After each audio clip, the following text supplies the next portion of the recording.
more on what we learned over the weekend. It seems like we learn something new every day. Let's go to Margot Cleveland, senior legal correspondent over at the Federalist. Margot, good to have you with us today. Thanks so much, Vince. All right, big takeaways for you from this weekend's reporting probably includes those details. This was a very sweet deal they had set up. And is it possible at this point to firmly say that David Weiss appears to be a corrupt person?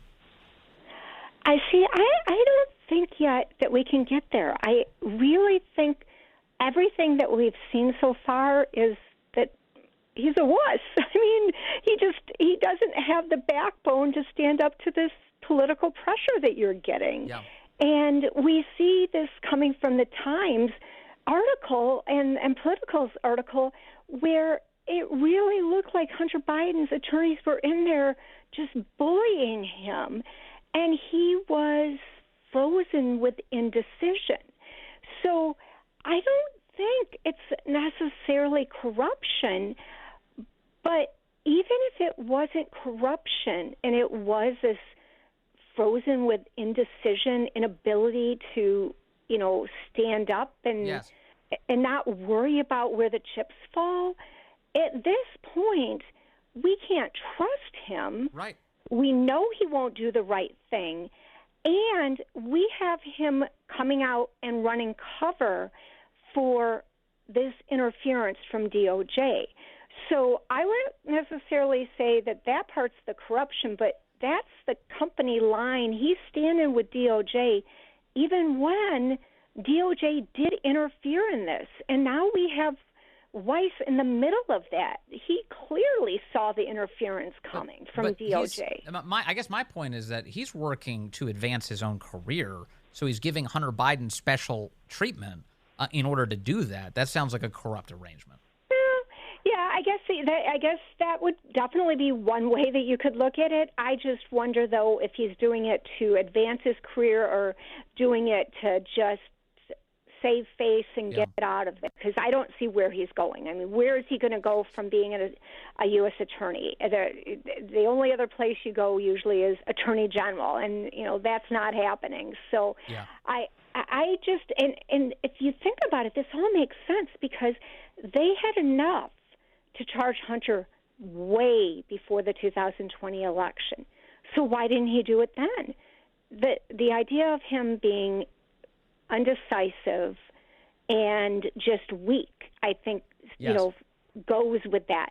And, like some people can say, well, if you're in that position and you know what's happening, that's corruption.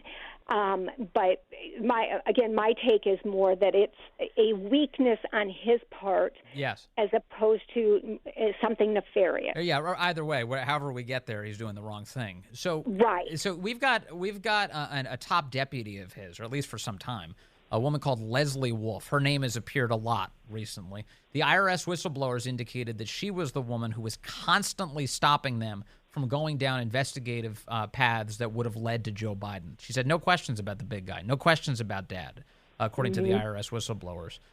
We also now know that she was the one who negotiated the sweetheart plea deal for Hunter Biden from the get-go. What do we know about her now?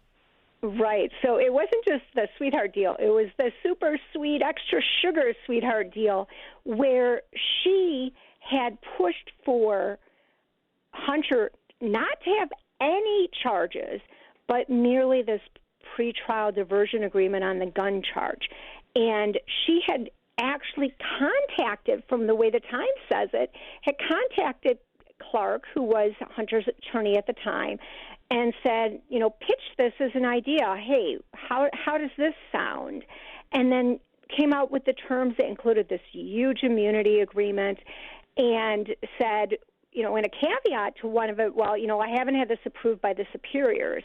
And then Weiss apparently said, no, he's going to plead to at least misdemeanor tax charges. And what happens then?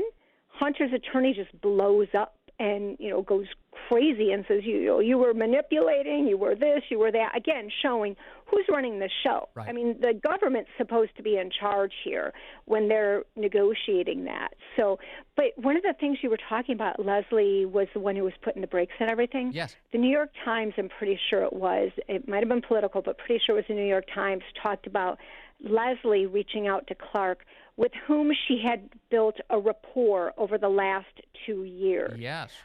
Yeah, no kidding. You're going to build a rapport with the attorney that somehow finds out that there's going to be a warrant, or they're going to come to question you, or that they're looking at what's in the locker or the storage cabinet. Yeah, I would think that would build a rapport with the defense attorney. 2 years of developing a rapport. That's a pretty nice timetable for a defendant. I mean, how unusual is that arrangement, Margot Cleveland, in terms of just like the Justice Department constantly making sure you have enough water, that you feel comfortable, that that everything's going okay, that we can all come to an agreement? Is that typical?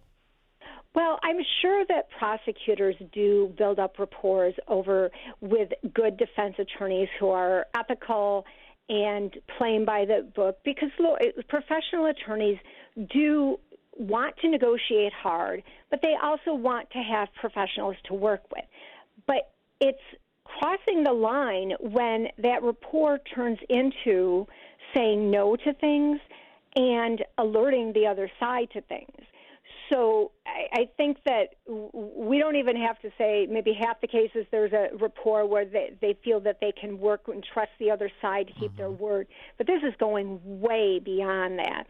And the Times also put in there that she appears no longer involved on the case. Yes. Which is interesting. I had heard from a source that she was actually in the courtroom when the plea hearing was going on. So that had to have been amusing, with Hunter Biden and his legal team squaring off against a different assistant U.S. attorney, and Leslie Wolf is sitting there, and she's the one who supposedly negotiated it. So Leslie Wolf gets sidelined, and on that day, as the judge asks a couple of basic questions about the unusual arrangement, construction of this plea deal, in which Hunter Biden appeared to be set to receive blanket immunity for all of his foreign business dealings.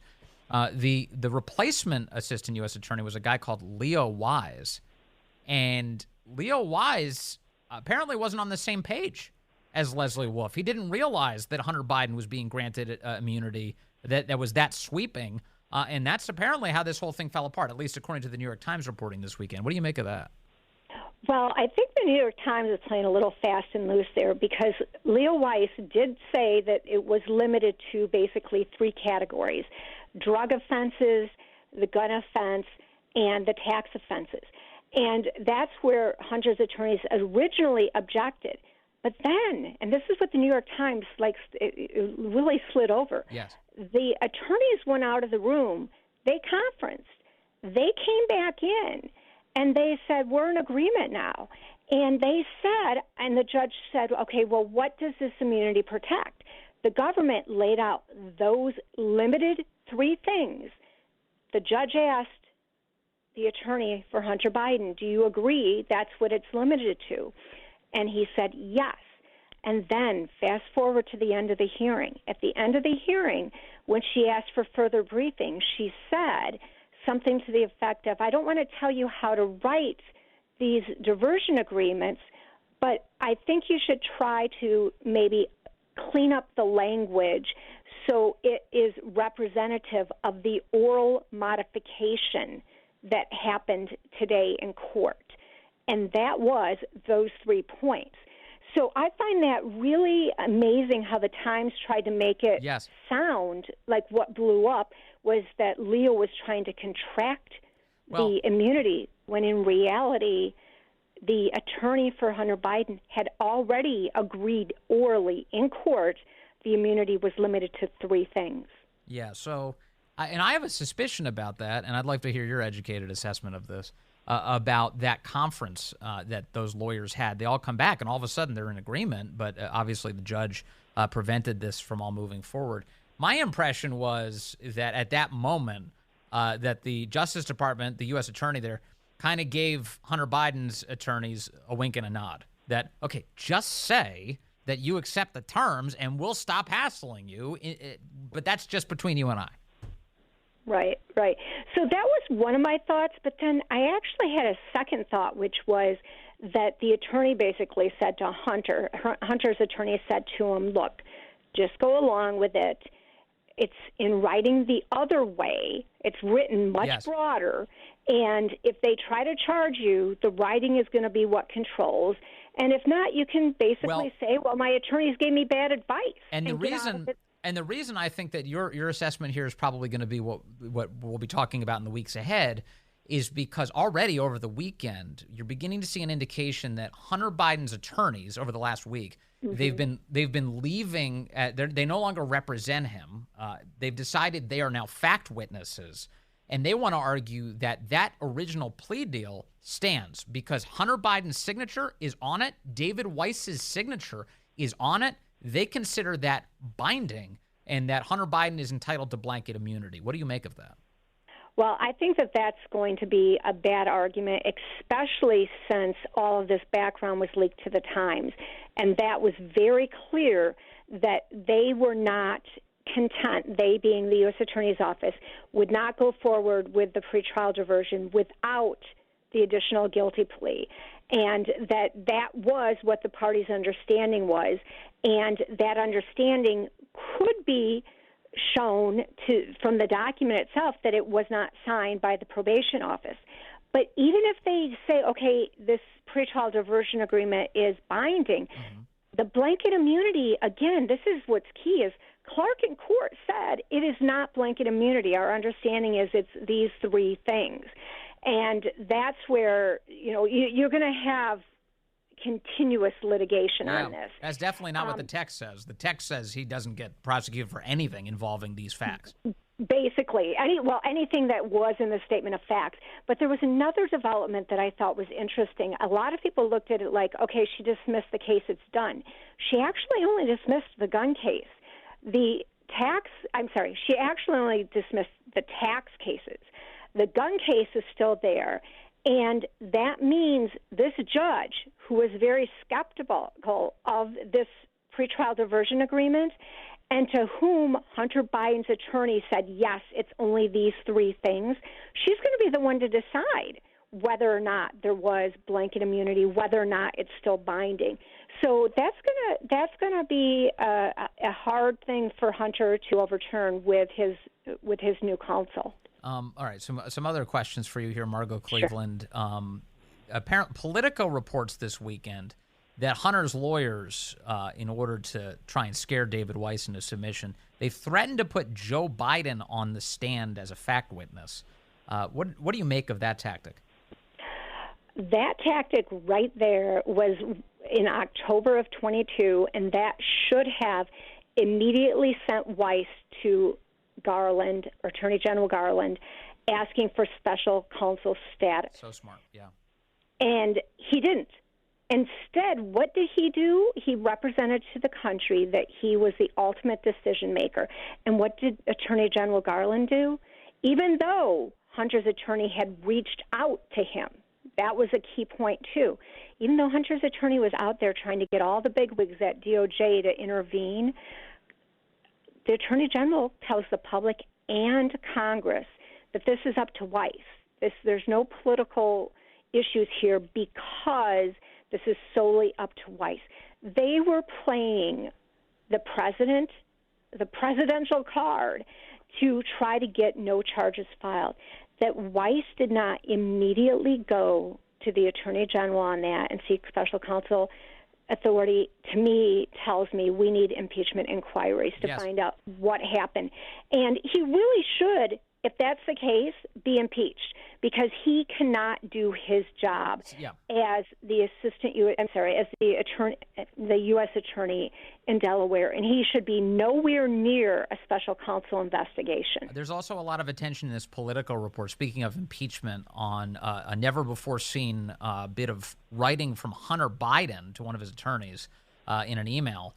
He says, quote, this is back in 2019, an email is from January 26th of 2020.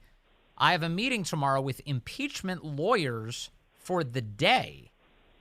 Impeachment lawyers for the day. It will have to wait until Tuesday, I'm afraid. What do you make of this, that Biden was involved in Trump's impeachment? I did not really figure that part out. I was looking at it, I'm like, this doesn't make sense. But one of the things that would be fascinating is if he was meeting with those impeachment folks, what lies might have been told? Because we know what they impeached Trump for was the converse of what was going on, yes. which was that Joe Biden had pressure to get the prosecutor fired in order to keep the Burisma, money trail going. So if Hunter was being interviewed, it had to have been what was going on in Ukraine. There's no way Hunter could tell the truth of what was going on in Ukraine. So I think you need to get some more questions and answers there. Well, I'd like to know, is there a transcript of this? He spoke to congressional investigators. Is there a transcript of Hunter Biden's remarks to them? Was he under oath? Yeah. Isn't it a crime to lie to Congress? If he was misleading them, do we have other issues here? Oh, absolutely. And that's what I was getting at as far as if he was under oath it actually might not even have to be under oath under some of the federal statutes.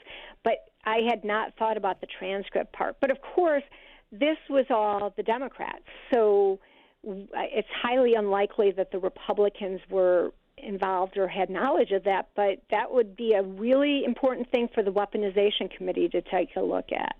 So many more questions as we get more answers. Okay, thank you very much. As always, Margot Cleveland from the Federalist. Really nice to talk to you as always.